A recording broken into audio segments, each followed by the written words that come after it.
আসন্ন শারদ উৎসবকে সামনে রেখে রবিবার ইন্দ্রনগর ছাত্র সংঘের উদ্যোগে এক বৃক্ষরোপণ কর্মসূচি পালন করা হয়। আগরতলা জিবি এলাকার ক্যান্সার হাসপাতালের সামনে এই কর্মসূচির আয়োজন করা হয়। কর্মসূচিতে অংশগ্রহণ করেন আগরতলা পুর নিগমের মেয়র দীপক মজুমদার সহ ছাত্র সংঘ ক্লাবের বিভিন্ন কর্মকর্তারা।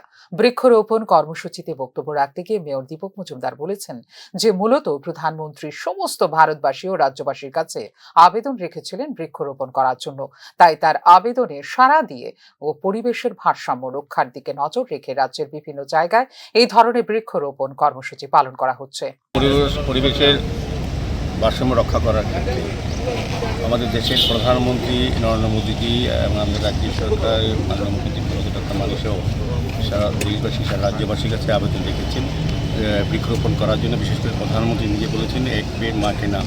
উদ্দেশ্য একটা হচ্ছে আজকে যেটা আমরা গাছ রোপণ করলাম, আমরা কারোর মার নামে এটা আমরা গাছটা করলাম, মাকে যেভাবে শ্রদ্ধা করি, যেভাবে যত্ন করি, যারা আছেন বা যারা নেই তাদেরকে স্মরণ করা যেভাবে মাকে আমরা করি, সেভাবেই গাছটাকে আমাদের বাঁচিয়ে রাখার জন্য সেই মানসিকতা নিয়ে কাজ করার জন্য